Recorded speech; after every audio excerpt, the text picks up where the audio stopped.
प्राथमिक शाळा कोलवडीच्या सर्व विद्यार्थ्यांचा आज आपण पालखी सोहळा आयोजित केलेला आहे।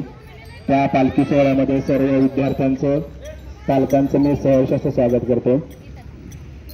आता आपल्या पुढे इयत्ता 4थीच्या विद्यार्थ्यांनी एक अभंग म्हणून दाखवणार आहेत। समोर